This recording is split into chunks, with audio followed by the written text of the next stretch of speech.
शनिदेव, जिन्हें हम कर्म फलदाता के नाम से भी जानते हैं। क्या आप जानते हैं कि शनिदेव का इम्पैक्ट हमारी कुंडली में कब और कितना होता है? जैसा कि आप सब लोग ये जानते हैं कि मैं अपनी हर वीडियो के माध्यम से कहीं ना कहीं ये बताता चला आ रहा हूँ कि हमारी कुंडली में जो 9 ग्रह होते हैं उन सब की अपनी अलग इम्पोर्टेंस है। फिर ये नहीं देखा जाता है और ना सोचा जाता है कि वो ग्रह आपकी कुंडली में योग कारक है, मारक है या बाधक है। आप अपने कर्मों के माध्यम से, अपने चुनाव के माध्यम से अपने मारक और अपने बाधक प्लैनेट को भी बाध्य कर सकते हैं पॉजिटिव रिजल्ट देने के लिए। अब सवाल ये आता है कि जब मारक और बाधक प्लैनेट आपको अच्छे रिजल्ट दे सकते हैं तो फिर वो आपकी कुंडली में मारक और बाधक क्यों बने हैं? वो आपकी कुंडली में मारक और बाधक इसलिए बनते हैं क्योंकि आपने पूर्व जन्म में सिर्फ अच्छे कर्म तो किए नहीं होंगे, कुछ गलत कर्म भी किए होंगे। तो जो आपने किसी के साथ कुछ गलत किया है और उस गलत कृत्य के माध्यम से जो पाप आपने अर्जित किए हैं, उन पापों का भोग भी तो आपको ही करना होगा ना। इसीलिए जो हमारी कुंडली के मारक और बाधक ग्रह होते हैं वो हमें हमारे पापों की सजा देने के लिए आते हैं। और जब हम उनको समझ जाते हैं, वो जिस भाव में बैठते हैं उस भाव से रिलेटेड जो रिलेशन होते हैं, उस भाव से रिलेटेड जो भी चीज़ें होती हैं, जो भी चीज़ वो भाव रिप्रेजेंट कर रहा होता है, हमें बस उस चीज़ों को समझना है और उसके प्रति अपने आप को समर्पित करना है, पश्चाताप करना है। जब हम इस तरीके का भाव और कर्म अपने जीवन में लाते हैं तो हम अपने उस मारक और बाधक प्लैनेट को बाध्य कर सकते हैं पॉजिटिव रिजल्ट देने के लिए। वहीं इसके विपरीत जाकर अगर हम अपनी समस्याओं से या हमारे जीवन में जो हो रहा है उसको हम स्वीकार नहीं कर पा रहे हैं या हम उससे भागने की कोशिश करते हैं तो हम अपने जीवन के दुखों को कई गुना तक बढ़ा लेते हैं। और वो पीरियड इतना बड़ा हो जाता है कभी कभी कि आपके जीवन में कोई अगर योग कारक प्लैनेट की भी दशा चल रही हो या अंतरदशा चल रही हो या कोई ऐसा योग एक्टिवेट हो गया हो जो आपके जीवन में आपको सुख देने के लिए आया हो, लेकिन आपने कुछ ऐसे चुनाव कर लिए हैं अपने इस जीवन में जिसकी वजह से आप उसका पूर्णतया भोग नहीं कर पा रहे हैं, या फिर आपको वो जो मिल रहा है आप उसको पीछे छोड़ते चले जा रहे हैं। या आपने ये भी सुना होगा कि आप बहुत कुछ करते हैं, उसका रिजल्ट भी आता है, लेकिन वो आपके जीवन में, आपकी लाइफ में सस्टेन नहीं करता है। वो क्यों होता है? वो इसी वजह से होता है, जब तक आपके जीवन में या आपको स्वीकार करने की प्रवृत्ति नहीं आएगी, आप समर्पण की भावना नहीं लाएंगे, आप ये पश्चाताप नहीं करेंगे कि आपने पूर्व जन्म में क्या पाप किया था, जब तक आप उस पाप का नाश नहीं करेंगे, क्षय नहीं करेंगे, तब तक आप कोई भी सुख सुविधा का पूर्णतया लाभ नहीं ले पाएंगे। शनिदेव का इसमें बहुत ज़्यादा इम्पैक्ट रहता है। शनिदेव आपके अच्छे कर्मों का भी फल देते हैं और बुरे कर्मों का भी फल देते हैं। हाँ, ये देखने को मिलता है जब आपकी कुंडली में शनिदेव योग कारक होते हैं। अब वो योग कारक आपके इष्ट बन के भी हो सकते हैं, भाग्येश बनकर भी हो सकते हैं और लग्नेश बनकर भी हो सकते हैं। शनिदेव की भूमिका इन तीनों प्रकार की कुंडलियों में अलग अलग होती है। जहाँ वो इष्ट बनकर थोड़े से बायस रहते हैं, वहीं वो जब लग्नेश बनते हैं तो वो उनकी बायसनेस स्लाइटली चेंज हो जाती है, वो थोड़ा डिफरेंट बिहेव करते हैं। अगर आपकी कुंडली में शनिदेव लग्नेश बनते हैं और वो लग्नेश बनने के बाद लग्न में ही आके बैठते हैं तो ये इंडिकेशन है, ये वो आपको ये बताना चाहते हैं कि आपने पूर्व जन्म में बहुत कम पाप किए हैं।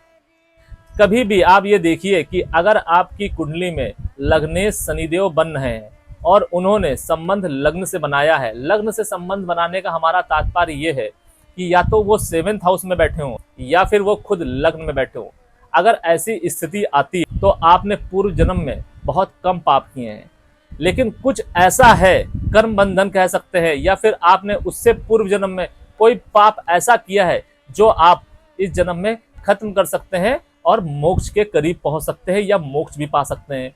अब आपको मोक्ष मिलेगा या नहीं मिलेगा, या आप उस कर्म बंधन से छूटेंगे या नहीं छूटेंगे, ये बाकी प्लैनेट की पोजीशन पर भी निर्भर करेगा। क्योंकि कभी कभी शनिदेव हमें वो देना चाहते हैं जो आप चाहते ही नहीं हो और आप भटकने लगते हो। आपकी इच्छाएं कुछ अलग होती हैं इस भौतिक दुनिया में, और जब आप अपने वास्तविक चुनाव से भटक जाते हैं तब आपको दुखों का सामना करना पड़ता है। आज हम आपसे शनिदेव के बारे में चर्चा क्यों कर रहे हैं? क्योंकि हमारी जो चर्चा हो रही है वो मकर लग्न में इष्ट देव को लेकर हो रही है, और मकर लग्न के जो इष्ट बनते हैं वो है शुक्र देव और जो लग्नेश बनते हैं वो है शनिदेव। तो आपको शनिदेव के बारे में भी ये समझना होगा कि शनिदेव अगर आपसे आपकी कुंडली में लग्न से संबंध बनाते हैं तो आपको परिणाम तो वो शुभ देंगे, लेकिन जैसा कि आप ये सब जानते हैं कि शनिदेव का जो स्वभाव है, वास्तविक स्वभाव है कि वो आपके जीवन में जो भी आपको देंगे वो धीरे धीरे देंगे, या फिर आपको तब देंगे जब आप उसके काबिल हो जाएंगे। कभी भी आप अपने जीवन में देखिए, अगर शनिदेव आपकी कुंडली में उच्च के होके बैठेंगे या फिर आपके कुंडली में स्वराशि के होके बैठेंगे केंद्र में, तो वो पंच महापुरुष योग का निर्माण करेंगे। आपने कभी विचार किया है कि आपकी कुंडली में पंच महापुरुष योग का निर्माण होने के बाद भी आपका जीवन व्यथित क्यों है, आप दुखी क्यों हैं? क्योंकि आप अपने आप को काबिल नहीं बना पाए, आपने सही चुनाव नहीं किए। और जब तक आप ये चुनाव सही नहीं करेंगे, जब तक आप उस पर कार्य नहीं करेंगे, तब तक आपके जीवन में आपकी कुंडली के माध्यम से चाहे कितने ही योग क्यों ना बनने हो, आप उसका भोग नहीं कर पाएंगे। अब ये आपके ऊपर है कि आप अपने आप को काबिल और अपने पापों का क्षय जितनी जल्दी कर लें उतना बढ़िया है। और यही क्षय और यही आपने अपने आप को काबिल बहुत लेट बनाया या उम्र के उस पड़ाव पे बनाया जब इन सब की जरूरत ही नहीं है, तो फिर ये सारी चीजें व्यर्थ हो जाएंगी। ध्यान रखिए कि आपके जीवन का एक पर्पस है, हर किसी के जीवन का एक पर्पस होता है। अगर आप ये पर्पस समझ जाते हैं तो आप अपने पूर्व जन्म का जो भी लेन देन है उसको उतार सकते हैं, कर्म बंधन को काट सकते हैं, पापों का क्षय कर सकते हैं। लेकिन अगर वहीं आपने इसके विपरीत जाकर कार्य किया, कार्य क्या, कार्य आपके चुनाव, आपकी बुद्धि, आप अपनी बुद्धिमत्ता से क्या चुनाव करते हैं, आप अपने लालच के वशीभूत होकर चुनाव करते हैं या फिर आप लोगों से प्रभावित होकर चुनाव करते हैं। अब आपको यह देखना है कि जो आपका चुनाव है वो आपकी कुंडली के अनुसार है या नहीं है। क्योंकि अगर आप लालच या फिर समाज से प्रभावित होकर कोई भी चुनाव करेंगे तो वो आपके लिए अनुकूल कदा भी नहीं हो सकता। और जब वो आपके लिए अनुकूल नहीं होगा तो वो आपके लिए आपके जीवन में नए कर्म बंधन बनाएगा, और जब वो नए कर्म बंधन बनाएगा तो आप फंस के रह जाएंगे, आप किसी भी अच्छी चीज का भोग नहीं कर पाएंगे। आपके आसपास चीजें होंगी लेकिन आप उसके सुख नहीं ले पाएंगे, आप उस सुविधा का लाभ नहीं उठा पाएंगे। तो आपको ये बात बहुत अच्छे से समझनी है कि आपके जीवन का पर्पस क्या है, कहीं आप भटक तो नहीं रहे हैं। अगर आप भटक रहे हैं तो आज ही आप अपने जीवन को सुधारिए, अपने जीवन को समझिए कि आपका जीवन है क्या। और अगर आप ये समझने में असमर्थ हैं तो आप हमसे संपर्क कर सकते हैं, मैं आपको पूर्णतया गाइड करूंगा कि आपके जीवन का पर्पस क्या है और आपको किस तरीके के कर्म करने चाहिए अपने इस जीवन को सार्थक करने के लिए। और अगर आपको पता है तो मेरा आपसे अनुरोध है कि आप जो भी डिसीजन लें वो समाज से प्रभावित होकर या परिवार से प्रभावित होकर या फिर लालच के वशीभूत होकर कदा भी ना लें। अगर आप ऐसा करेंगे तो आपको लाभ मिलेगा, और अगर आप इसके विपरीत जाकर कार्य करेंगे तो उसमें आपको दुखों का सामना करना पड़ेगा। हो सकता है कि जब भी आप ये निर्णय लें तो उसमें आपको कुछ दुखों का या कुछ तकलीफों का सामना करना पड़े, लेकिन आप इस बात पर यकीन कीजिए कि वो दुख, वो दर्द, वो तकलीफ आपके लिए बहुत छोटी होगी उस तकलीफ से जो आपके चुनाव के माध्यम से आपके भविष्य में इम्पैक्ट डाल सकती है या फिर आने वाली है। तो आपको ये छोटी सी बात समझनी होगी। हमारी चर्चा चल रही है मकर लगन में इष्ट देव को लेकर, और मकर लगन में जो इष्ट देव बनते हैं वो है शुक्र देव।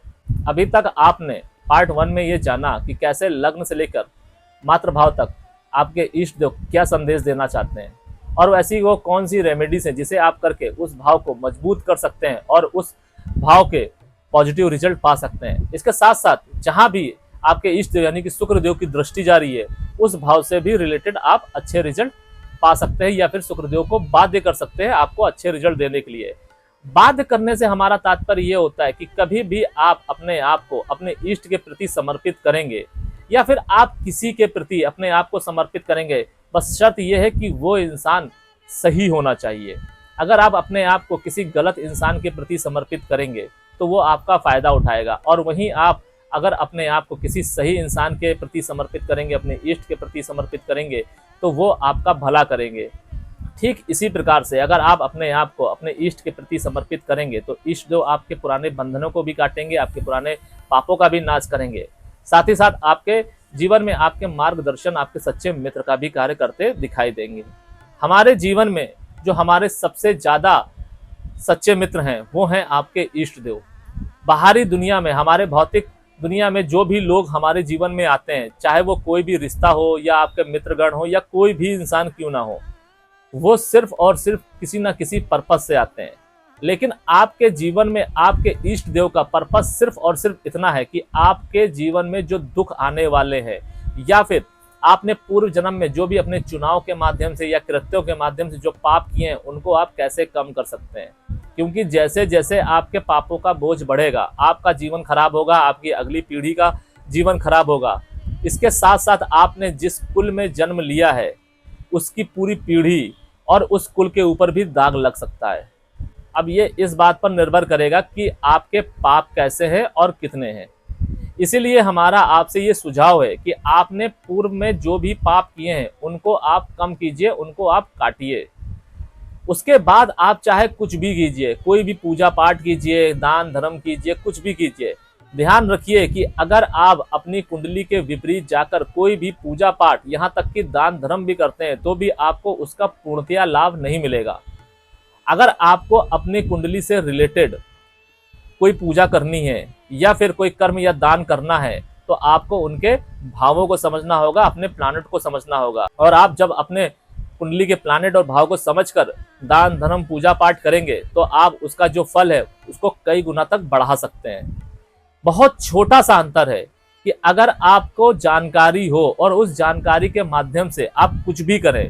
कुछ भी करने से हमारा तात्पर्य यह है कि अगर आप दान करते हैं, पूजा पाठ करते हैं, कोई धर्म करते हैं या अपने कर्म का ही चुनाव ही क्यों ना करते हो। कर्म के चुनाव से हमारा तात्पर्य यह है कि आपके जीवन में कई सारे ऐसे लोग होंगे, कई सारे ऐसे रिश्ते होंगे जो आपके जीवन में आपको परेशान करने आएंगे। अब आपको उनके साथ नए कर्म बनाने हैं तो आप बना सकते हैं, या फिर आपको उनको इग्नोर करना है। ये सब आप कैसे जानेंगे? अपनी कुंडली को देखिए, अपनी कुंडली में झांकिए, आपके भाव क्या कहते हैं, आपके ग्रह क्या कहते हैं। अगर आपके ग्रह, आपके भाव ये बताते हैं कि उस रिश्ते से या फिर उस वस्तु से आपका कोई कर्म बंधन था, तो आपको उसके प्रति समर्पित होना चाहिए, पश्चाताप करना चाहिए। और अगर ऐसा नहीं था तो आपको उसके विरुद्ध खड़ा होना चाहिए, क्योंकि अगर आप उसके विरुद्ध नहीं खड़े होंगे तो भी आप ये नए कर्म बंधन बना लेंगे, और इस कर्म बंधन की वजह से आपके जो पापों का नाश होना चाहिए था वो नहीं हो पाएगा, और जो आपके पुण्य आपको लाभ देने वाले थे वो आपको पूरी तरीके से लाभ देते नहीं दिखाई देंगे। तो आपको ये छोटी सी बात बहुत आसान शब्दों में मैं समझाने की कोशिश कर रहा हूँ। आशा है कि ये बात आपको समझ में आ रही होगी। और अगर आपके मन में किसी भी प्रकार का कोई संशय हो तो आप हमसे व्हाट्सएप के माध्यम से या फिर आपकी स्क्रीन में जो नंबर आ रहा है उसके माध्यम से हमसे संपर्क कर सकते हैं। मैं आपकी हर एक दुविधा का निवारण करने के लिए ही बैठा हूँ। और मैं आपको इस बात का भी यकीन दिलाता हूँ कि जब तक आपकी दुविधा का निवारण नहीं हो जाता, तब तक मैं आपसे संपर्क साध के ही रखूँगा। हमारा यहाँ पर आने का पर्पस भी यही है कि सोशल मीडिया के माध्यम से जितने ज़्यादा मिथ्य फैले हुए हैं, उन मिथ्यों को कम करना। आपको ये समझाना है कि हमारी कुंडली में हमारे जो भाव होते हैं, उन भाव से रिलेटेड ही कर्म अगर आप करते हैं तभी आपको कर्म का फल मिलता है। कर्म का मतलब ये नहीं है कि आप कुछ भी कर रहे हैं। अगर आप कुछ भी करेंगे और आप ये सोचते हैं कि आपके जीवन में सुख क्यों नहीं आ रहा है, आप जो चाह रहे हैं वो क्यों नहीं हो रहा है, तो आपको कदापि नहीं मिलेगा। आपको पहले ये समझना होगा कि आपको कार्य किसके ऊपर करना है, आपको जो लग्न मिला है वो लग्न क्यों मिला है, जो आपके इष्ट देव बन रहे हैं वो ही आपके इष्ट देव क्यों बने हैं। आपकी आस्था तो मंगल देव के प्रति थी, लेकिन आपके इष्ट देव तो शुक्र देव बन गए, ऐसा क्यों? तो आपको ये समझना होगा। और जब आपको ये समझ में आएगा तब आप एक स्वाभाविक और सही निर्णय ले पाएंगे। और जैसे ही आपके निर्णय सही होंगे, आपके अंदर एक समर्पण की भावना अपने आप आने लगेगी। और जैसे ही आपके मन में एक समर्पण की भावना आएगी, आप जो भी मैं आपको रेमेडीज बता रहा हूँ, पूजा पाठ या दान धर्म बता रहा हूँ, उसको आप कर्म की तरह ही करेंगे। आप उसको खाना पूर्ति की तरह या फिर अपनी इच्छा पूर्ति के लिए कदापि नहीं करेंगे। ध्यान रखिए, मैं आपसे हमेशा ये बात कहता हूँ कि जो भी मैं आपको भाव बेस्ड रेमेडी बता रहा हूँ, वो रेमेडी आपको सिर्फ और सिर्फ कर्म समझकर ही करनी है। आज हम ये जानेंगे कि कैसे मकर लगन में हमारे जो इष्ट देव बनते हैं, यानी कि शुक्र देव, वो हमें संतान भाव से लेकर मृत्यु भाव तक क्या संदेश देना चाहते हैं, और वो ऐसी कौन सी रेमेडी है जिसे हम करके अपने उस भाव को जिसपे शुक्रदेव बैठते हैं और उस भाव को जिसको शुक्रदेव देख रहे हैं उसको कैसे अच्छा कर सकते हैं, और उससे रिलेटेड कैसे पॉजिटिव रिजल्ट ले सकते हैं शुक्रदेव से। Welcome celestial seekers to the cosmic journey where the stars align and destinies unfold. मैं यहाँ हूँ ताकि आपको ब्रह्मांड के रहस्यों के माध्यम से गाइड कर सकूं और ज्योतिष के ज्ञान से आगे का मार्ग प्रकाशित कर सकूं। आगे की चर्चा जारी रखते हुए सबसे पहले मैं आपको इस बात से अवगत कराना चाहूंगा, क्योंकि ये त्योहारों का महीना है और इस महीने जैसा कि आप सब लोग जानते हैं कि रक्षाबंधन आने वाली है। इस पूरे महीने यानी कि अगस्त भर में जितनी भी बहनें हैं हमसे कंसल्टेशन लेना चाहती हैं, उनको कंसल्टेशन हमारी तरफ से बिल्कुल फ्री है। ध्यान रहे कि ये कंसल्टेशन सिर्फ और सिर्फ बहनों के लिए है। आपके जो भी सवाल है आप हमसे कर सकते हैं। आपका पूरी तरीके से मार्गदर्शन किया जाएगा और पूरी जानकारी आपको दी जाएगी। ध्यान रखिए, ये सिर्फ और सिर्फ बहनों के लिए है। अगर आपके घर में या आपकी कोई समस्या है तो आप हमसे संपर्क कर सकते हैं। यह ऑफर आपके लिए सिर्फ लिमिटेड है। आशा है कि आप इसका फायदा जरूर उठाएंगे। अब अगर इष्ट देव यानी कि शुक्रदेव मकर लगन की कुंडली में हमारे शुक्रदेव इष्ट देव बनते हैं, वो आके अगर संतान भाव में बैठेंगे तो हमें क्या रिजल्ट देंगे।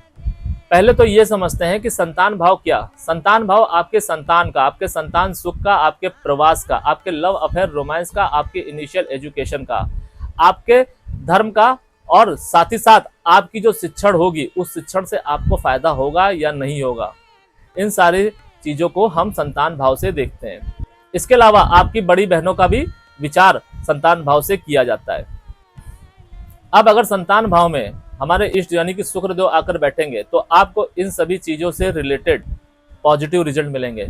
यहाँ पर मैं आपको एक बात और बताना चाहता हूँ कि संतान के रूप में जो भी जातक है, अगर आप जातिका है या फिर जातक ही क्यों ना हो, आपकी जो पहली संतान होगी वो एक कन्या ही होगी और उस कन्या के माध्यम से आपकी आर्थिक स्थिति में बहुत ज्यादा सुधार आएगा। ध्यान रखिए, अगर आप जातिका है तो ये बात इस बात पर भी निर्भर करेगी कि आपका विवाह जिस भी जातक से होगा उस जातक की कुंडली में जो संतान भाव है वो कितना एक्टिवेट है और आप दोनों की कुंडली में किसकी कुंडली ज्यादा रूल कर रही है। आपको एक बात और समझनी होगी कि जब दो व्यक्तियों का विवाह होता है तो उसमें जातिका की जो कुंडली होती है और जातक की जो कुंडली होती है, दोनों कुंडलियों में यह भी देखा जाता है कि किसकी कुंडली किसके ऊपर हावी है। जिसकी कुंडली का वेटेज ज्यादा होगा उसके जो प्लैनेट के रिजल्ट होंगे उसका इम्पैक्ट सबसे ज्यादा आता है। तो अगर आपकी कुंडली का वेटेज ज्यादा हुआ तो ये मान के चलिए कि आपकी जो पहली संतान होगी वो एक कन्या होगी और कन्या के जन्म के पश्चात आपके जीवन के अगर कोई दिक्कत होगी, कोई समस्या होगी, स्पेशली आर्थिक समस्या, उसमें सुधार आएगा। मैं ये नहीं कह रहा हूं कि वो सुधार बहुत ज्यादा होगा। अदर प्लैनेट की प्लेसमेंट और आपकी दशा अंतरदशा पर भी ये निर्भर करता है। लेकिन हाँ, ये बात मैं दावे के साथ कह सकता हूं कि उस कन्या के जन्म के पश्चात आपकी आर्थिक स्थिति में सुधार जरूर आएगा। अब वो सुधार कितना होगा, कैसे होगा, ये बाकी प्लैनेट की पोजीशन पर निर्भर करेगा। इसके अलावा इस बात पर भी निर्भर करेगा कि आप अपनी कुंडली को किस हद तक समझ पाते हैं, अपने भावों को किस हद तक समझ पाते हैं, अपने ग्रहों को किस हद तक समझ पाते हैं और सबसे इंपॉर्टेंट कि आप अपने असेंडेंट, अपने लग्न को किस हद तक समझ पाते हैं। अगर आप ये समझ पाने में कामयाब रहते हैं और उसके अनुरूप ही व्यवहार करते हैं बिना ये सोचे समझे कि आपका नुकसान हो रहा है या आपको दुख हो रहा है, तो आप ये इस बात का यकीन मानिए कि आपको हमेशा जो अंत रिजल्ट होगा, जो आखिरी रिजल्ट होगा, वो आपके फेवर में ही होगा, फिर वो चाहे कुछ भी हो। तो आपको इस बात का हमेशा ध्यान रखना है। शुक्रदेव अपनी दशा अंतरदशा में जातक की इनिशियल एजुकेशन को अच्छा करेंगे, इसके साथ साथ आपके लव अफेयर रोमांस को बढ़ाएंगे। इसके अलावा शुक्रदेव अपनी दशा अंतरदशा में आपको अपोजिट लिंग के प्रति बहुत ही ज्यादा आकर्षण बनाएंगे। अगर आप जातिका हैं तो जातक और अगर जातक हैं तो जातिका आपके प्रति, आपके ऊपर बहुत ज्यादा आसक्त होते दिखाई देंगे शुक्रदेव की दशा अंतरदशा में। ध्यान रखिए कि शुक्रदेव ही एकमात्र ऐसे देव हैं जो आपके जीवन में भोग लेके आते हैं। वो भोग आपके जीवन में लग्जरी भी हो सकता है और आपके वैवाहिक सुख का भी हो सकता है, आपके संतान सुख का भी हो सकता है। हर वो चीज जो आपको सुख देती है उस सुख के भोग को शुक्रदेव कहते हैं। और शुक्रदेव अगर आपकी कुंडली में पॉजिटिव होकर बैठेंगे तो आप हर उस चीज का भोग कर पाएंगे जो आप करना चाहते हैं, या फिर आपकी कुंडली उस जिस चीज को अलाउ कर रही है योगों के माध्यम से और अपने एसेंडेंट के माध्यम से। ध्यान रखिए इस बात का भी कि शुक्रदेव जितने आपकी कुंडली में पॉजिटिव होंगे उतने ही ज्यादा सेंसिटिव भी होंगे। शुक्रदेव ही एकमात्र ऐसे ग्रह है जो बहुत ही ज्यादा सेंसिटिव हैं। अगर आप एक भी गलती करेंगे तो उसके विपरीत परिणाम आपको देखने को मिलेंगे। फिर चाहे आपकी मैरिड लाइफ हो, या फिर आपका संतान सुख हो, या फिर आपकी लग्जरी हो, आप जो भी चीज चाहेंगे हो सकता है वो आपको मिल जाए। लेकिन अगर आपने अपने शुक्रदेव को खराब किया या शुक्रदेव को नाराज किया तो वो सारी चीजें आपके जीवन से चली जाएंगी, या फिर वही सारी चीजों के माध्यम से आपको दुख पहुंचेगा। तो आपको इससे बचने की बहुत ज्यादा जरूरत है। आपको हमेशा नीट एंड क्लीन रहना है। सबसे ज्यादा जरूरी है शुक्रदेव को संभालने की, कि आप सब जितना ज्यादा नीट एंड क्लीन रहेंगे, अपने आसपास की चीजों को नीट एंड क्लीन रखेंगे, अपना बाथरूम आप नीट एंड क्लीन रखेंगे, अपना बेड नीट एंड क्लीन रखेंगे, अपना बेडरूम नीट एंड क्लीन रखेंगे, आप जिस भी एरिया में सबसे ज्यादा उठते बैठते हैं अपने घर में, उस जगह को आप नीट एंड क्लीन रखिए। ये भूल जाइए कि अगर आपके 4 भाई बहन हैं या नौकर चाकर हैं, ये उनकी ड्यूटी है, नहीं। अगर आपके आंखों के सामने कोई ऐसी सिचुएशन आती है या गंदगी पड़ी है, तो आपको खुद से इनिशिएट करके उसको साफ करना है, उसको नीट एंड क्लीन रखना है। जितना ज्यादा आप व्यवस्थित रहेंगे, नीट एंड क्लीन के माध्यम से साफ सुथरे रहेंगे, उतना ही ज्यादा शुक्रदेव आपके जीवन में एक्टिवेट रहेंगे। अब अगर इसके माध्यम से या किसी त्रुटि के माध्यम से शुक्रदेव डैमेज भी हो रहे होंगे, तो आपकी ये आदत उनको डैमेज होने से बचाएगी। ध्यान रखिए, ये बात मैं जो आपको कह रहा हूं, इसका रेमेडी से कोई लेना देना नहीं है। ये वो जनरल रेमेडी है जो शुक्रदेव के लिए हमेशा हर जातक को करनी ही चाहिए। फिर चाहे शुक्रदेव आपकी कुंडली में योग कारक हो, मारक हो, बाधक हो, या फिर आपका असेंडेंट कोई भी क्यों ना हो, आपको अपने जीवन में शुक्रदेव को अगर बैलेंस में लाना है तो आपको ये करना है। स्पेशली अगर शुक्रदेव की दशा या अंतर दशा चल रही है, ये उन लोगों के लिए है जिनकी कुंडली में शुक्रदेव मारक या बाधक है या फिर सम है। लेकिन अगर आपकी कुंडली में शुक्रदेव ईष्ट बन के आते हैं या लग्नेश बन के आते हैं, तो ये आपको जीवन भर करना है। और जिनकी कुंडली में मारक या बाधक या सम बनकर बैठे हुए हैं, उनके लिए ये चीज सिर्फ और सिर्फ दशा या अंतर दशा के लिए लागू होती है, क्योंकि बाकी के समय आपके जो प्लैनेट हैं वो एक्टिवेट नहीं होंगे। आपके जो प्लैनेट एक्टिवेट रहते हैं हमेशा, वो आपके लग्नेश, इष्टदेव और भाग्येश। अब आप जितना अच्छी तरीके से इनको अपने कुंडली के साथ अलाइन कर लेंगे, उतने ही ज्यादा पॉजिटिव रिजल्ट आपको मिलते रहेंगे। फिर ये मैटर नहीं करता है कि आपकी मारक दशा चल रही है या बाधक दशा चल रही है। और अगर आप इसके विपरीत जाकर कार्य करेंगे तो इनके रिजल्ट में कमी देखने को मिलेगी। ठीक इसके विपरीत अगर आपकी कुंडली में शुक्रदेव मारक या बाधक है, तब आपको ये सारी चीजें उनकी दशा अंतर दशा में करनी है। हमारी कुंडली में सिर्फ और सिर्फ जिस भी ग्रह की दशा या अंतर दशा चल रही हो, या फिर आपके लग्नेश, भाग्येश और इष्ट देव ही हमेशा उसी एक समय पे एक्टिवेट रह सकते हैं। एक समय पे सिर्फ और सिर्फ यही 5 ग्रह एक्टिवेट रहते हैं, दशा, अंतरदशा, लग्नेश, इष्ट देव और भाग्येश। आपके संतान भाव में बैठे शुक्रदेव जब अपनी 7वीं दृष्टि से आपके लाभ भाव को देखेंगे, तो यहाँ पर जो आपकी डिजायर है वो बहुत ज्यादा स्ट्रांग होगी। आप अपनी क्षमता से ज्यादा सोचेंगे, आप अपनी क्षमता से ज्यादा पाने की कोशिश करेंगे, आप फैंटेसी में रहेंगे, आपकी जो सोच होगी वो बहुत बड़ी होगी। लेकिन वहीं इसके विपरीत अगर आपके शुक्रदेव कमजोर हुए, तो आपका पूरा जीवन फैंटेसी में ही गुजर जाएगा। आप सिर्फ सोचते रहेंगे, आपके मन में डिजायर्स आएंगी, प्लान आएंगे, लेकिन आप उसको एग्जीक्यूट नहीं कर पाएंगे। ध्यान रखिए कि आपके शुक्रदेव अगर पीड़ित अवस्था में आ रहे हैं, तो आपको जो सबसे पहले रेमेडी करनी है उस ग्रह की करनी है जिस ग्रह की वजह से आपके शुक्रदेव पीड़ित हो रहे हैं। लाभ भाव से हम आपके बड़े भाई बहनों को भी देखते हैं, आपके मित्रगण को भी देखते हैं, प्रवास को भी देखते हैं, आपके जमाई को भी देखते हैं, और आपके जो संबंध होंगे, आपको मित्रों का लाभ मिलेगा या नहीं मिलेगा, आपको आपके भाई बहनों का लाभ मिलेगा या नहीं मिलेगा, ये सारी चीजों का विचार हम लाभ भाव से करते हैं। ध्यान रखिए कि अगर आपके शुक्रदेव यहाँ पर पीड़ित हो गए, तो आपको इन सभी चीजों से रिलेटेड नेगेटिव रिजल्ट देखने को मिलेंगे। वहीं अगर शुक्रदेव पॉजिटिव रहते हैं, तो आपके बड़े भाई बहनों से आपको लाभ होगा, आपके मित्रगण आपके प्रति समर्पित रहेंगे, आप जब जो भी चाहेंगे आपके मित्र आपको ला कर दे देंगे, आपको अपने मित्रों के माध्यम से हमेशा लाभ देखने को मिलेगा। आपके मित्र हमेशा हायर अथॉरिटी या फिर हायर पोजीशन को होल्ड करते ही दिखाई देंगे, और उस हायर पोजीशन का लाभ भी आपको मिलेगा। ध्यान रखिए, ये सारी चीजें आपके जीवन में तभी फलीभूत होंगी जब आपके जीवन में शुक्रदेव पॉजिटिव अवस्था में बैठे हों, और वो पॉजिटिव अवस्था में बैठे हों। इस चीज को मेक श्योर सिर्फ 2 ही चीजें करेंगी, वो ये किसी मारक या बाधक प्लैनेट या फिर राहु केतु की दृष्टि या फिर युति संबंध ना हो रहा हो। दूसरी चीज ये कि आपने अपने कर्मों या चुनाव के माध्यम से शुक्रदेव को नाराज ना किया हो। अगर आपने इन दोनों चीज़ों से अपने शुक्रदेव यानी कि अपने इष्ट देव को बचा लिया तो आपको वो सारी चीज़ें मिलेंगी जो भी मैं आपको बताता चला आ रहा हूँ। यहाँ पर आपको एक बात का विशेष ध्यान रखना है कि आपको अपनी डिजायर्स पर विशेष नियंत्रण रखना है। आपके जीवन में कुछ ऐसे मित्र और कुछ ऐसी परिस्थितियां बनेंगी जिससे आपके विचार डगमगा सकते हैं या फिर आप अपनी क्षमता से विपरीत जाके चीजें सोच सकते हैं और फिर आप उन चीजों को पाने की कोशिश के लिए गलत कृत्यों में भी संलग्न हो सकते हैं और कुछ गलत स्टेप भी उठा सकते हैं, गलत डिसीजन भी ले सकते हैं। ध्यान रखिए, अगर आप ऐसे कृत्यों में संलग्न हुए तो आपको दुखों का सामना करना पड़ेगा, तो आपको इससे बचने की जरूरत है। आपको अपने विचारों पर नियंत्रण रखना है।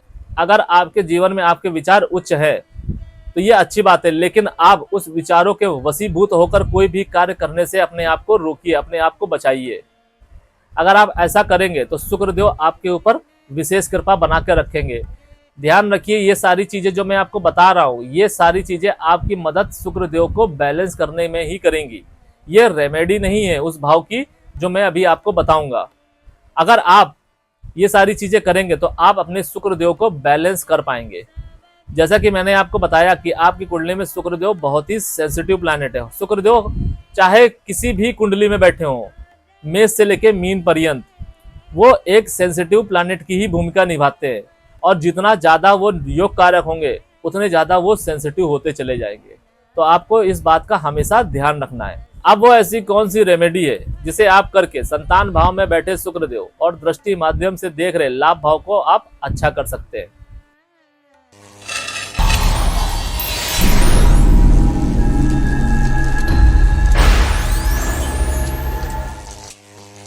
संतान भाव को अच्छा करने और लाभ भाव के पॉजिटिव रिजल्ट लेने के लिए आपको प्रतिदिन माता लक्ष्मी की पूजा करनी चाहिए। विशेषकर आप ये पूजा शुक्रवार को जरूर कीजिए। अगर आप प्रतिदिन ये पूजा नहीं कर सकते हैं तो आपको ये पूजा शुक्रवार को तो करनी ही करनी है। आपको माता लक्ष्मी का ओम श्री महालक्ष्मी नमः का जाप करना है। ये जाप आपको कम से कम 108 बार करना है। ध्यान रखिए कि अगर आप जो विधि मैं आपको बता रहा हूँ इस विधि से अपना कर्म समझ कर आप रेमेडी करेंगे तो आपको संतान भाव और लाभ भाव से रिलेटेड पॉजिटिव रिजल्ट ही देखने को मिलेंगे। इसके साथ साथ अगर आपसे कोई त्रुटि हो जाती, कोई भूल चूक हो जाती है जिसकी वजह से आपके शुक्रदेव खराब हो सकते हैं या फिर डैमेज हो सकते हैं या कमजोर हो सकते हैं, तो आप उनको भी सही कर पाएंगे। अब अगर हमारे इष्ट देव आपके रिपु भाव में आकर बैठेंगे तो क्या रिजल्ट देंगे? रिपु भाव से हम ऋण, रोग, शरीर व्याधि, मामा, साले, बहनोई, मानसिक कलेश और शारीरिक और आध्यात्मिक शक्तियां, रिश्तेदारों के माध्यम से प्राप्त होने वाली वस्तुएं जो आपको भेंट स्वरूप मिलती हैं और आपकी चाल ढाल से हमारा तात्पर्य यह है कि आप अपने डिसीजन के माध्यम से आपके मन में क्या चलता है उससे तात्पर्य है। यहाँ पर चाल का तात्पर्य ये नहीं है कि आप कैसे चलते हैं, आप कैसे बोलते हैं। चाल ढाल से यहाँ पर हमारा तात्पर्य ये है कि आपके मस्तिष्क में आपके विचार कैसे हैं, आपके विचार आपके दुश्मनों के प्रति, आपके शत्रुओं के प्रति कैसे हैं, आपके अपने लोगों के प्रति कैसे हैं। इन सारी चीज़ों का विचार हम शत्रु भाव से यानी कि रिपु भाव से करते हैं। अब अगर रिपु भाव में आपके शुक्रदेव आकर बैठेंगे तो वो यहाँ पर पीड़ित हो जाएंगे और जब शुक्रदेव आपके यानी कि आपके इष्ट देव पीड़ित हो जाएंगे तो आपको रिपु भाव से रिलेटेड कोई भी रिजल्ट पॉजिटिव नहीं मिलेगा। आपके रिश्तेदारों के माध्यम से आपको कष्ट मिलेगा, वो आपको छलते दिखाई देंगे। आप उनके लिए चाहे कितना ही अच्छा विचार क्यों ना रखें, जो कि आप रखेंगे, आप मानसिक तौर पे सौम्य रहेंगे अपने रिश्तेदारों के प्रति, अपने मित्रों के प्रति। लेकिन वही रिश्तेदार, जो भी रिश्तेदार मैंने आपको बताए हैं, आपके साले, बहनोई, मामा, मामी, ये सारे रिश्तेदार आपको छलते दिखाई देंगे, आपका फायदा उठाते दिखाई देंगे। यहाँ पर यह भी देखने को मिलता है कि कुछ रिश्तेदार ऐसे भी होते हैं कि वो कदापि नहीं चाहेंगे कि आप जिंदगी में कभी तरक्की करें, या आप जो भी धन आप अर्जित कर रहे हैं अपने पुरुषार्थ से या फिर आप अपने ज्ञान के माध्यम से, वो चाहेंगे कि वो धन उनको मिल जाए, किसी न किसी तरीके से वो उसको हड़पना चाहेंगे। अगर आपका विवाह नहीं हो रहा होगा तो आपके मामा मामी आपका विवाह होने नहीं देंगे। ध्यान रखिए कि अगर आपके शुक्रदेव पीड़ित हैं और छठे भाव से संबंध बना रहे हैं तो आपको अपने मामा मामी से विशेषकर दूरी बनाकर रखनी है। और अगर आप दूरी बनाकर नहीं रख पाते हैं तो आप उनसे कोई राय मत लीजिए, और अगर राय ले भी रहे हैं तो आप इस बात का ध्यान रखिए कि आप उनको कोई भी ऐसी चीज ना बताएं जिसका वो फायदा उठा सकते हैं। जैसे कि अपने रिश्तों के माध्यम से आप भविष्य में क्या करने वाले हैं, अपनी योजनाओं को कभी भी डिस्क्लोज मत कीजिए। अपने धन के बारे में कि आपके पास कितना धन है, आप कहाँ से कैसे पैसे कमा रहे हैं, क्योंकि अगर आप उनको कोई भी चीजें बताएंगे तो आपके मामा मामी आपको ठगते और छलते दिखाई देंगे। यहाँ पर यह भी देखने को मिलता है कि अगर शुक्रदेव ज्यादा पीड़ित हो जाते हैं तो आपके मामा मामी आपको इतना कष्ट देंगे कि आपका मन करेगा कि आप सुसाइड कर लें, आपकी मृत्यु तक हो सकती है। यहाँ पर आपके मामा मामी आपकी पूरी जिंदगी को नरक बना सकते हैं। अगर आपका विवाह हो गया होगा तो आपका तलाक तक वो करवा सकते हैं। ध्यान रखिए कि ऐसा नहीं है कि आपके जीवन में जो भी रिश्ते हैं वो आपका भला करने के लिए ही आए हैं। इसीलिए मैं आपसे बोलता हूं कि आपको अपनी कुंडली को समझना चाहिए, अपने भावों को समझना चाहिए, अपने ग्रहों को समझना चाहिए। अगर आप ये सोचते हैं कि वो आपके ग्रह हैं, आपके मामा हैं, आपके माता के भाई हैं, तो आपका भला ही सोचेंगे, नहीं। ऐसे रिश्तेदार को रिश्तेदार नहीं कहा जाता है, ये बात आपको समझनी होगी। अगर आप ये बात मन में लेके बैठे हैं कि अगर वो आपके रिश्तेदार हैं, आपका बुरा नहीं चाहेंगे, एक बार उनसे गलती हो गई है छोड़ दीजिए, दूसरी बार उनसे गलती हो गई छोड़ दीजिए, तो आप यकीन मानिए कि आपकी मृत्यु ही लास्ट विकल्प है। क्योंकि जितना आप उनको मौका देंगे उतना ही वो आपको ठगते हैं और आपको छलते दिखाई देंगे, आपको मानसिक और शारीरिक कष्ट देते ही दिखाई देंगे। तो आपको इससे बचने की जरूरत है। अगर उनको मौका मिला तो वो आपकी जान तक भी ले सकते हैं अपने फायदे के लिए। तो ऐसे रिश्तेदारों को आपको खुद से दूर रखना है, फिर वो चाहे आपका साला हो या आपका बहनों ही क्यों ना हो, मामा मामी ही क्यों ना हो। आपके रिपु भाव से रिलेटेड जितने भी रिश्ते मैं आपको बता रहा हूं, उन सारे रिश्तों के प्रति आपको हमेशा सतर्क रहना है। अगर आप उनसे रिश्ता नहीं तोड़ सकते, दूरी नहीं बना सकते, तो आप उनसे सतर्क रहिए। जितना ज्यादा आप सतर्क रहेंगे उतना फायदा आपको होगा।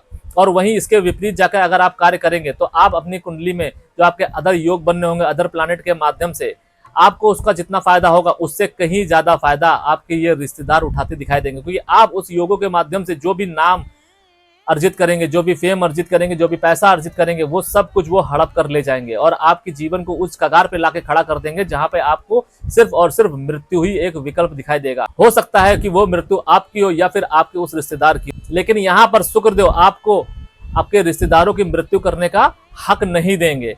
हक से हमारा तात्पर्य यह है कि आपको उतना बल नहीं देंगे, आपको उतनी मानसिक शक्ति नहीं देंगे कि आप उनकी मृत्यु के बारे में सोच सके या आप उनकी मृत्यु का कोई निर्णय ले सके।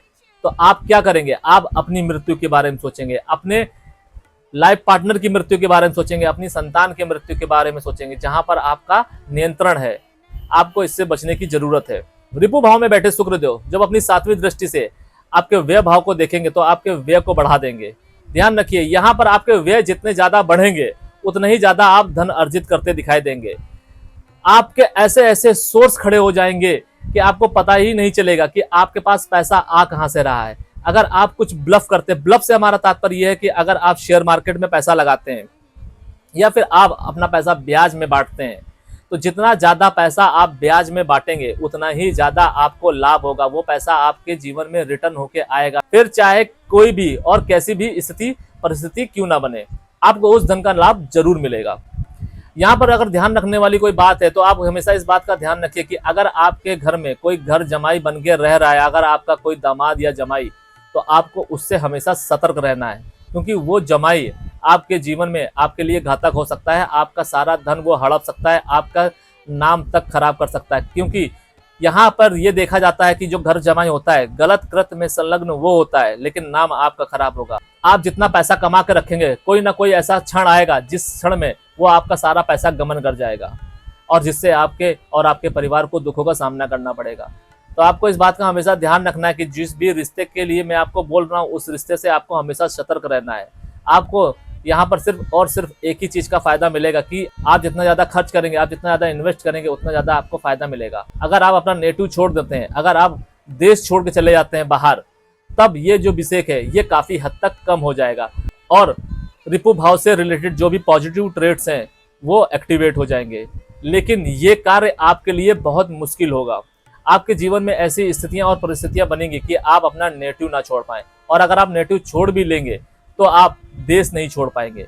और अगर आपने किसी भी तरीके से ये कार्य कर लिया तो आप इस बात का यकीन मानिए कि आप अपने रिपु भाव से रिलेटेड जो भी नेगेटिव चीजें मैंने आपको बताई उसको आप पॉजिटिव कर लेंगे।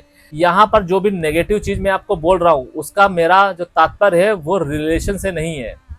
रिलेशन वाले आपको तब भी दुख देंगे, लेकिन रिलेशन को जब आप छोड़ के चले जाएंगे तो उसका अभिषेक खत्म हो जाएगा या कम हो जाएगा। अब वो ऐसी कौन सी रेमेडी है जिसे आप करके रिपु भाव में बैठे शुक्रदेव और दृष्टि माध्यम से देख रहे हो वे भाव को आप अच्छा कर सकते हैं। और जो भी आपको नेगेटिव रिजल्ट मिल रहे हैं रिपु भाव में शुक्रदेव के बैठने से उसको आप कम कर सकते हैं।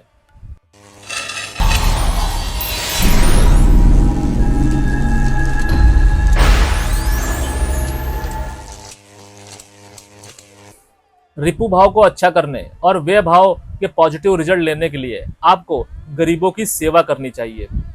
गरीबों की सेवा आप किसी भी माध्यम से कर सकते हैं। उनके चरण धो सकते हैं, उनको मार्ग दिखा सकते हैं, अगर उनके जीवन में कोई व्याधि आ रही है उस व्याधि को दूर कर सकते हैं। हर वो चीज आप कर सकते हैं जिससे उनके जीवन का दुख दूर हो, उनकी तकलीफ दूर हो। इसके साथ साथ आपको दान करना चाहिए शुक्रदेव से रिलेटेड, जैसे वस्त्र, इत्र, मिठाई। अगर आप इनका दान शुक्रवार को करेंगे तो आपको शुक्रदेव के पॉजिटिव रिजल्ट देखने को मिलेंगे। मगर एक बात का आप हमेशा ध्यान रखिए कि जो भी रेमेडी मैं आपको बता रहा हूँ, ये रेमेडी आपको कर्म समझकर ही करनी है।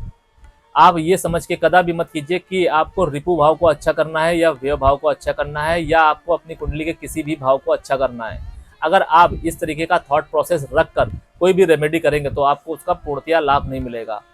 मैं आपको हमेशा एक बात समझाने की कोशिश कर रहा हूँ कि आपकी कुंडली में जो कर्मों का महत्व है वो कर्म क्या है, कि आपकी कुंडली में 12 भावों के माध्यम से जो भी ग्रह बैठे हुए हैं वो आपको क्या संदेश दे रहे हैं, वो आपसे क्या कर्म करवाना चाहते हैं। और उसी कर्म का उल्लेख हमारे शास्त्रों में किया गया है, गीता में किया गया है। बाकी के कोई भी कर्म नहीं है। दिन में हम लोग ऐसे बहुत सारे कर्म करते हैं जिसका कोई वजूद नहीं है। हमारे उन्हीं कर्मों का वजूद है जो हमारे प्लानेट हमारी कुंडली में बैठे भावों के माध्यम से हमें बता रहे हैं। और जब हम उनके अनुरूप व्यवहार करते हैं, उनके प्रति समर्पित होकर कार्य करते हैं, तो हमारे पाप भी कटते हैं, हमारा जीवन भी सफल और सुफल होता है। इसके साथ साथ हम अपनी अगली पीढ़ी को भी अच्छा करते हैं, अपने कुल का नाम भी रोशन करते हैं। अब अगर हमारे इष्ट यानी कि शुक्रदेव विवाह भाव में आकर बैठेंगे तो क्या रिजल्ट देंगे? विवाह भाव से हम विवाह को, वैवाहिक सुख को, साझेदारी को, साझेदारी के सुख को, आपके यश अबजस को, विवाह में प्राप्त हुई संपत्ति को, आकर्षण को, चेहरे की चमक को, इन सारी चीजों का हम विचार करते हैं विवाह भाव से। और जब शुक्रदेव यहाँ पर आकर बैठेंगे तो इन सभी चीजों से रिलेटेड आपको पॉजिटिव रिजल्ट ही मिलेंगे। ध्यान रखिए इस बात का कि शुक्रदेव कभी भी आपकी कुंडली में पॉजिटिव होकर या फिर अगर पॉजिटिव नहीं भी है, मारक या बाधक भी हैं और वो आपके विवाह भाव से संबंध बना रहे हैं, तो आप ये मान के चलिए कि आपका जो लाइफ पार्टनर होगा वो सुंदर होगा, सुशील होगा और उसके मन में दया भाव होगा। कभी भी अगर आपके जीवन में शुक्रदेव विवाह भाव से संबंध बना रहे हो तो आपको कभी भी अपने लाइफ पार्टनर को छलना नहीं है। विवाह के उपरांत कभी भी आपको एक्स्ट्रा मैरिटल अफेयर करने की भूल कदा भी नहीं करनी, क्योंकि अगर आप एक्स्ट्रा मैरिटल अफेयर करेंगे, विशेषकर पुरुष, तो आपका जीवन खराब होगा और आप के जीवन में जो भी योग आ रहे होंगे उस योग का आप पूर्णतया भोग नहीं कर पाएंगे। यहाँ पर शुक्रदेव का होल्ड बहुत ज्यादा होता है आपके व्यक्तित्व पर और आपके संपत्ति पर, आपकी लग्जरी पर। हाँ, ये भी देखने को बहुत मिलता है कि आपके जीवन में स्त्री वर्ग का बहुत ज्यादा प्रभाव पड़ता है और अगर आप इस प्रभाव से प्रभावित होकर कोई भी कार्य करते हैं तो आपको दुखों का सामना करना ही पड़ेगा। और यहाँ पर यह भी देखने को मिलता है अगर आपने अपने लाइफ पार्टनर को छला और उस लाइफ पार्टनर ने आपका त्याग कर दिया तो आप ये मान चलिए कि आपकी कई सारी पीढ़ियां बर्बाद हो जाएंगी। आपके जो छोटे भाई बहन होंगे उनका भी अगर विवाह हुआ होगा तो उनको भी पूर्णतया लाभ नहीं मिलेगा। यहाँ पर जो स्त्री नाश पर आती है तो वो पूरा का पूरा कुल उजाड़ कर रख देती है और उसको सही कर पाना भी इतना आसान नहीं होता है। तो यहाँ पर आपको बहुत ही ज्यादा सतर्क रहना है। अगर आप यहाँ पर ये चूक करेंगे तो आपका जीवन अस्त व्यस्त हो जाएगा। लेकिन वहीं इसके विपरीत अगर विवाह से पहले अगर आपके कई सारी लड़कियों के साथ अफेयर रहता है, वो कंसीडर है, वो चल सकता है, लेकिन विवाह के उपरांत आपको अपना चरित्र पकड़ कर ही रखना है। क्योंकि जैसा कि मैं आपको बता रहा हूं, शुक्रदेव अगर आपके विवाह भाव से संबंध बनाएंगे, चाहे लग्न में बैठ के बना रहे हो या फिर विशेषकर विवाह भाव में बैठकर बना रहे हो, तो आपके जीवन में अपोजिट लिंग का बहुत ज्यादा आपके ऊपर प्रभाव पड़ेगा और उस प्रभाव से आप प्रभावित भी होंगे। इस पर नियंत्रण आप कर सकते हैं जो कि आसान नहीं होगा, लेकिन अगर आप कर ले जाते हैं तो आप अपने जीवन में वो सारी चीजें भी पा लेंगे जो आपकी कुंडली में नहीं लिखी होंगी। उन सारी चीजों से हमारा तात्पर्य आपके धन वैभव से है। आप धन अर्जित कर पाएंगे, उसका भोग कर पाएंगे और उसका भोग आपकी अगली पीढ़ी भी कर पाएगी, आपके भाई बहन भी कर पाएंगे। आप बहुत अच्छा धन कमा पाएंगे। लेकिन जितना मुश्किल आपका आपके इंद्रियों को कंट्रोल करना होगा, नियंत्रण करना होगा, यकीन मानिए कि अगर आप ये कर लेंगे उतना ही आप अच्छा धन कमाते दिखाई देंगे। आपका व्यवहार आपके लाइफ पार्टनर के साथ जितना अच्छा होगा, और लाइफ पार्टनर के साथ अगर आप कोई पार्टनरशिप करते हैं यहाँ पर, तो आपको बहुत ज्यादा फायदा आपको देखने को मिलेगा। आपकी पर्सनालिटी दिन दूनी रात चौगनी बदलती जाएगी, आपके चेहरे का आकर्षण बदल जाएगा, आपकी चाल ढाल बदल जाएगी, आपका समाज में यश बदल जाएगा, आप कई गुना संपत्ति बनाएंगे उस साझेदारी के माध्यम से। ध्यान रखिए, अगर आप एक जातिका हैं तो आपको अपने हस्बैंड के साथ में जो संबंध है हमेशा लॉयल रखने हैं, आपको अपने हस्बैंड के साथ हमेशा ईमानदार रहना है। और अगर आप जातक हैं तो आपको अपनी वाइफ के साथ संबंध बहुत अच्छे रखने हैं। ये चीजें सबसे ज्यादा जो अप्लाई होती हैं वो पुरुष जातक के साथ सबसे ज्यादा अप्लाई होंगी। और अगर इसके विपरीत जाकर आप कार्य करेंगे तो आपको दुखों का सामना करना ही पड़ेगा। विवाह भाव में बैठे शुक्रदेव जब अपनी 7वीं दृष्टि से आपके लग्न को देखेंगे तो जैसा मैंने आपको बताया कि आपके चेहरे की चमक बढ़ेगी, आपका आकर्षण बढ़ेगा, आपका समाज में यश बढ़ेगा, आपकी चाल ढाल अच्छी होगी, आपके घर के कोने अच्छे होंगे, आपका घर का वातावरण अच्छा होगा, आपका घर आपके जन्म के पश्चात आपके घर की आर्थिक स्थिति अच्छी होगी। ध्यान रखिए कि आपको अपने शुक्र को हमेशा साध के रखना है, विशेषकर विवाह उपरांत। अगर आप विवाह उपरांत आपने जरा भी गलती की, जैसा कि मैं आपको बता रहा हूं कि शुक्र देव बहुत ही सेंसिटिव प्लैनेट है, और आपकी एक गलती से वो बिगड़ गए या नाराज हो गए आपसे, तो आपके जीवन में वो बहुत उथल पुथल मचाएंगे, और वो उथल पुथल ऐसी होगी कि उसे कोई भी एस्ट्रोलॉजर संभाल नहीं पाएगा, और किसी भी गुरु का आशीर्वाद और मार्गदर्शन उस नाश को होने से नहीं रोक पाएगा। ध्यान रखिए, ये सारी चीजें उसी माध्यम से सही हो पाएंगी जिस माध्यम से आप गलती करेंगे। जितनी बड़ी आप गलती करेंगे उतना ही बड़ा आपको पश्चाताप करना पड़ेगा अपने लाइफ पार्टनर के साथ में। बस यही एक चीज आप संभाल कर रख लेते हैं तो आप हर वो चीज पार पाने में समर्थ होंगे, सक्षम होंगे जो आप चाहते हैं। और यकीन मानिए कि आपके लिए ये कार्य बहुत ही ज्यादा मुश्किल होने वाला है, क्योंकि शुक्रदेव आपके मन को इतनी बुरी तरीके से टटोलने वाले हैं जिसकी आपने कल्पना भी नहीं की होगी। अब वो ऐसी कौन सी रेमेडी है जिसे आप करके विवाह भाव और दृष्टि माध्यम से देख रहे आपके लग्न भाव को आप अच्छा कर सकते हैं।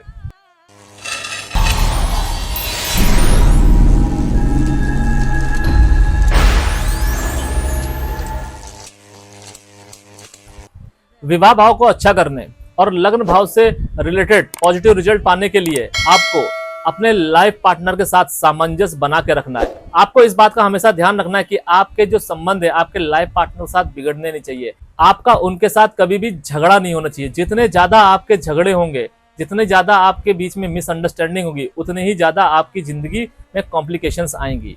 और अगर आप अपने लाइफ पार्टनर के साथ सामंजस्य बना के रखेंगे, ये स्थिति आप चाहे जातक हो या जातिका ही क्यों ना हो, ये स्थिति दोनों के लिए लागू होती है। आपको अपने लाइफ पार्टनर के साथ में सामंजस्य बनाकर ही रखना होगा। और अगर आप ये बनाकर रख पाते हैं तो आप हर वो चीज पा लेंगे अपने लाइफ पार्टनर के साथ मिलकर जो आप पाना चाहते हैं। अगर आप ऐसा कर लेते हैं तो इससे आप अपनी और अपने लाइफ पार्टनर की भी इच्छाएं पूरी कर पाएंगे। ध्यान रखिए कि यही आपकी रेमेडी भी है जो मैं आपको बता रहा हूं। इसको आपको as a remedy, as a karma ही यूज करना है। और आपको विशेषकर शुक्रवार को माता लक्ष्मी को सफेद पुष्प अर्पित करने कोशिश ये कीजिएगा कि ये जो सफेद पुष्प मैं आपको बता रहा हूँ ये आप दोनों पति पत्नी एक साथ मिलकर अर्पित कीजिए। आप एक पुष्प लीजिए, नीचे आप अपना हाथ रखिए, ऊपर आप अपनी पत्नी का हाथ रखिए और उसके ऊपर पुष्प रखिए और जाइए माता लक्ष्मी की पूजा अर्चना कीजिए और उनके चरणों में ये सफेद पुष्प अर्पित कीजिए। ये कार्य आप मंदिर में भी कर सकते हैं और अपने घर में भी कर सकते हैं। अगर आप शुक्रवार को सिर्फ इतना ही करते हैं, कोई बड़ी पूजा अर्चना करने की जरूरत नहीं है, और अगर आप करते भी हैं तो भी कोई दिक्कत नहीं है। लेकिन आपको विशेषकर इस बात का ध्यान रखना है कि आपको सफेद पुष्प माता लक्ष्मी के चरणों पर अर्पित करना है। अगर आप पति पत्नी दोनों मिलकर ये कार्य करते हैं तो ये बहुत अच्छा है, सोने पे सुहागा होगा। ध्यान रखिए कि जो भी कर्म और रेमेडी मैं आपको बता रहा हूं उसको आपको सिर्फ और सिर्फ अपना कर्म समझकर ही करना है। और अगर आप कर्म समझकर करेंगे तो आपको उससे रिलेटेड पॉजिटिव रिजल्ट मिलेंगे और आपके शुक्रदेव आपकी कुंडली के साथ अलाइन हो जाएंगे। अब अगर आपके इष्ट देव मृत्यु भाव में आकर बैठेंगे तो क्या रिजल्ट देंगे?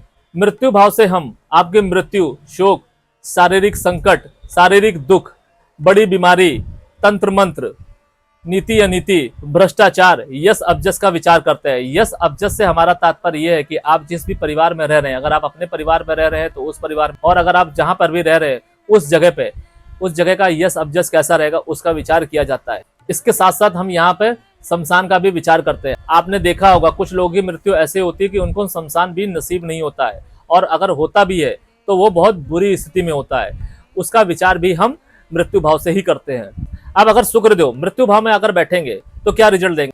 मृत्यु भाव में अगर शुक्रदेव आकर बैठेंगे तो वो यहाँ पर आकर पीड़ित हो जाएंगे, और जैसे ही वो पीड़ित होंगे तो जो भी चीजें मैंने आपको बताई है इससे रिलेटेड आपको नेगेटिव रिजल्ट ही देखने को मिलेंगे।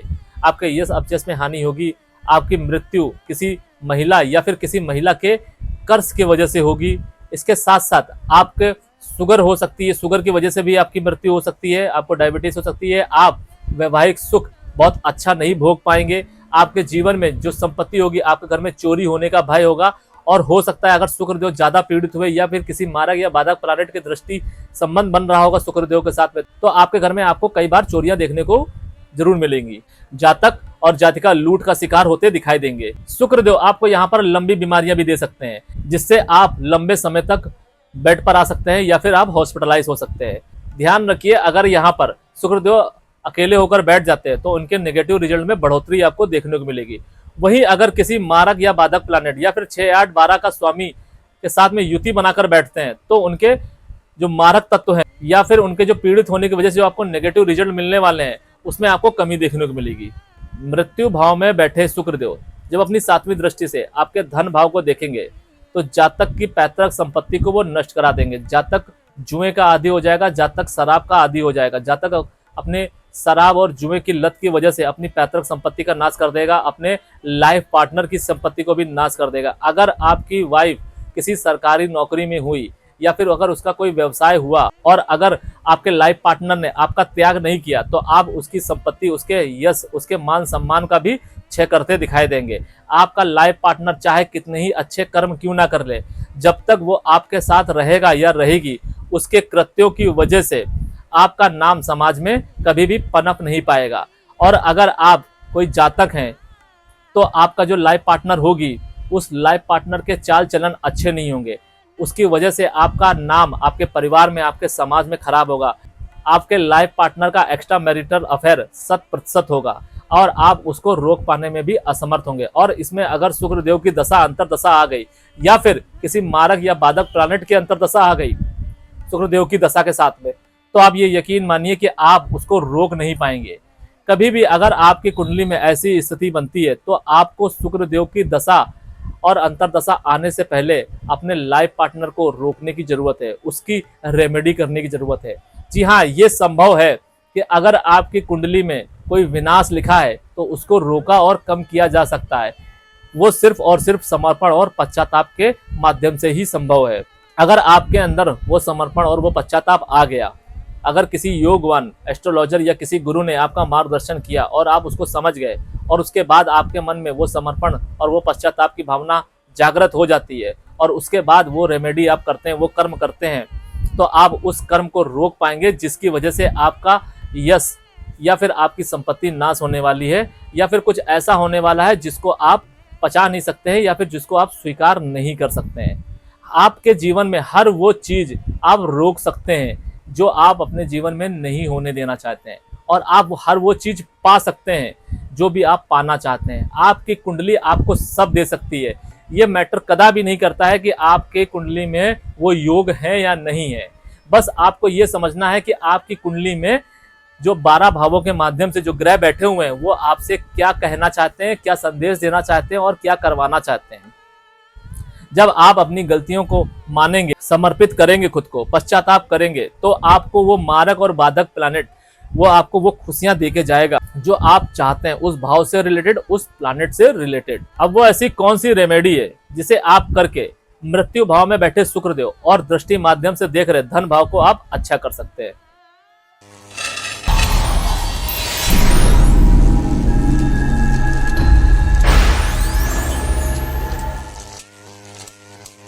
मृत्यु भाव को और धन भाव को अच्छा करने के लिए या फिर शुक्रदेव को बाध्य कर दें आप कि वो आपको अच्छे रिजल्ट दें, इसके लिए आपको जरूरतमंदों को चावल, दूध और चीनी का दान करना चाहिए।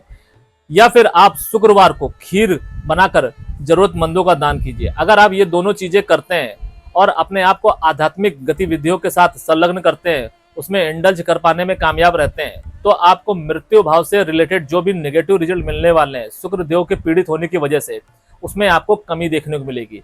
और आप अपनी कुंडली में अगर शुक्रदेव को अलाइन कर पाने में कामयाब होते हैं, और वो अलाइन कैसे होंगे, अगर आप जो भी मैं आपको रेमेडी बता रहा हूँ उस रेमेडी को आप पूरी समर्पण की भावना से अपना कर्म समझ के करेंगे तो वो आपकी कुंडली के साथ अलाइन हो जाएंगे। और जैसे ही वो आपकी कुंडली के साथ अलाइन होंगे तो आपको मृत्यु भाव से रिलेटेड पॉजिटिव रिजल्ट मिलने लगेंगे। ध्यान रखिए कि आपके जीवन में जिस भी भाव से रिलेटेड आपको नेगेटिव रिजल्ट मिल रहा है, तो पहले तो वो नेगेटिव रिजल्ट कम होंगे, और फिर जैसे जैसे आप अपने उस ग्रह को अपनी कुंडली के साथ अलाइन करेंगे, या अपने इष्ट देव को, भाग्येश को या लग्नेश को, या जिस भी ग्रह की आप रेमेडी कर रहे हैं उसको अपनी कुंडली के साथ अलाइन करेंगे, वैसे वैसे आपको वो ग्रह बाध्य होता चला जाएगा आपको उस भाव से संबंधित पॉजिटिव रिजल्ट देने के लिए। तो आपको इस बात का हमेशा ध्यान रखना है कि जो भी रेमेडी मैं आपको जिस भी तरीके से बता रहा हूं, आपको वो रेमेडी करनी है, मगर अपना कर्म समझकर करनी है। तो आपने अभी तक देखा और जाना कैसे संतान भाव से लेकर मृत्यु भाव तक हमारे इष्ट यानी कि शुक्रदेव हमें क्या संदेश देते हैं और हमें किन सारी चीजों से बचने की जरूरत है, और वो कौन सी ऐसी रेमेडी है जिसे आप करके जहां पर आपके इष्ट देव पीड़ित हो रहे हैं, यानी कि 6 और 8 भाव में। जब 6 और 8 भाव में आपके इष्ट देव यानी शुक्रदेव पीड़ित होंगे तो उनके पॉजिटिव रिजल्ट लेने के लिए जो भी मैं आपको रेमेडी बता रहा हूं वो करनी बहुत ही ज्यादा जरूरी है, क्योंकि ये 2 भाव ऐसे भाव हैं जिनकी वजह से ना तो आप अपनी आर्थिक स्थिति अच्छी कर पाएंगे, ना तो यश पा पाएंगे, ना सम्मान पा पाएंगे, ना ही अपने जीवन में सुखों का भोग कर पाएंगे। आपके जीवन में अगर कोई भी शत्रु आएगा और वो शत्रु अगर जरा भी प्रयास करेगा, अगर आपका 6ठा और 8वां भाव कमजोर है या फिर नेगेटिव रिजल्ट दे रहा है आपको, तो आपका शत्रु अगर जरा भी प्रयास करेगा तो उसके जरा से प्रयास में आपका जीवन उथल पुथल हो जाएगा। वहीं अगर आपका 6ठा और 8वां भाव मजबूत रहेगा तो आपका शत्रु चाहे कितना ही बड़ा क्यों ना हो, चाहे किसी भी पोजीशन में क्यों ना बैठा हो, वो आपका कुछ नहीं बिगाड़ सकता। आपके इष्ट देव आपको उससे बचा के लाएंगे। मैं ये नहीं कह रहा हूं कि उससे आपको तकलीफ नहीं होगी, ये सिर्फ और सिर्फ इस बात पर निर्भर करेगा कि आप अपने इष्ट देव को अपनी कुंडली के साथ किस हद तक अलाइन कर पाने में कामयाब होते हैं। और अगर आप अपने इष्ट देव को अपनी कुंडली के साथ अलाइन कर पाने में कामयाब होते हैं तो आप इस बात का यकीन मानिए, आप अपने दिमाग से ये संदेह निकाल दीजिए, मन से इस बात का संदेह कदा भी मत रखिए कि कोई भी इस संसार में कोई भी ऐसा व्यक्ति है जो आपसे दुश्मनी करके आपका बुरा कर सकता है। वो या तो आपसे दुश्मनी नहीं करेगा, और अगर दुश्मनी करेगा तो कुछ समय के बाद आपका मित्र बन जाएगा, और अगर मित्र नहीं भी बनता है तो आपके जीवन में कोई ऐसा व्यक्ति आएगा, कोई ऐसी देवी शक्ति आएगी जो उस स्थिति और परिस्थिति से आपको निकाल लाएगी। यह महत्व होता है हमारे जीवन में हमारे इष्ट देव का। इसीलिए मैं आपसे हमेशा कहता हूं कि हमारे इष्ट देव ही हमारे जीवन के सच्चे मित्र है, परम मित्र है, और आप अपने सच्चे मित्र और परम मित्र को अपने साथ अलाइन करिए। अगर आप अपने सच्चे और परम मित्र को अपने साथ अलाइन करेंगे तो आपका जीवन सरल और सुगम हो जाएगा, सुदृढ़ हो जाएगा, और आप हर वो चीज का भोग कर पाएंगे जो भी आप चाहते हैं। आप सुखों का भोग कर पाएंगे, आप शांति का भोग कर पाएंगे, आप अपनी आगे की पीढ़ी को अच्छे शिक्षा और संस्कार दे पाएंगे। और वहीं अगर इसके विपरीत चीजें होंगी तो आपको इन सारी चीजों से रिलेटेड दुखों का सामना करना पड़ेगा। आपका विवाह हो जाएगा, आप विवाह सुख नहीं भोग पाएंगे, आपकी संतान हो जाएगी, आपकी संतान आपको दुख देगी, आपके माता पिता आपको दुख देंगे, आपके भाई बहन आपको दुख देंगे। क्योंकि जब उस परम पिता परमेश्वर ने ही ये ठान लिया है कि आपका जीवन नाश होना है, बर्बाद होना है, तो फिर मैं क्या चीज हूं और वो परमात्मा क्या चीज है, आपका वो जीवन नाश ही होकर रहेगा। वहीं अगर आप के अंदर बुद्धिमत्ता रहती है, आप ये समझ पाते हैं, जैसा कि मैं आपसे हमेशा कहता आ रहा हूं कि आपके जो चुनाव होते हैं, आपके जो डिसीजन होते हैं, उनका बहुत अहम रोल होता है। अगर आप लालच के वशीभूत होकर या फिर अपने समाज या परिवार के प्रभाव में आकर प्रभावित होकर आप कोई निर्णय लेते हैं तो वो निर्णय आपको सिर्फ दुख के सिवा जीवन में कुछ नहीं देंगे। रिश्तों का महत्व आपके जीवन में सिर्फ तब तक है जब तक वो रिश्ते आपके कुंडली में आपके भाव और आपके प्लानेट आपको बता रहे हैं और आपको समझा रहे हैं। इसके अलावा आपके जीवन में रिश्तों का कोई महत्व नहीं है। ना माँ बाप के रिश्ते का महत्व है, ना भाई बहन के रिश्ते का महत्व है, किसी भी रिश्ते का कोई महत्व नहीं है। आप देखिए गीता में भी भगवान ने कहा है कि जो भी रिश्ता आपको दुख दे रहा है और आप उस रिश्ते के वशीभूत हैं, या अगर आपका कोई कर्म बंधन है तो आपको वो कर्म बंधन छुड़ाना पड़ेगा। जब तक आप वो कर्म बंधन नहीं छुड़ाएंगे तब तक आप दुख भोगते रहेंगे, और वो दुख भोगने के लिए आपका ये जीवन अगर कम पड़ गया तो आप अगले जीवन में भोगेंगे। आपको ये समझना चाहिए कि आप अपने कर्म बंधन, अपने पाप, हर एक चीज आप इसी जीवन में उतार सकते हैं। लेकिन अगर इसके विपरीत आप ये समझने को तैयार नहीं है तो आपको दुखों का सामना करना पड़ेगा। गीता में भी श्री कृष्ण भगवान ने ये बात बोली है कि कोई भी रिश्ता सिर्फ तब तक सगा है जब तक वो नीति पर है, और जब वो नीति से परे हटकर बात कर रहा है, ये कार्य कर रहा है, और उसकी वजह से आपका जीवन और किसी और का जीवन या फिर आपकी अगली पीढ़ी का जीवन खराब हो रहा है, तो आपको जरूरत है उस रिश्ते को खत्म करने की, उसके विरुद्ध खड़े होने की। और अगर आप नहीं होंगे खड़े तो अब इस बात का यकीन मानिए, इसमें किंचित मात्र भी संदेह नहीं है कि आप अपने कई जन्म खराब कर बैठेंगे। आज के लिए बस इतना ही। सेलेसियल एनर्जीज आपका मार्गदर्शन करें और आपके आगे के सफर को प्रकाशित करें। शरणम।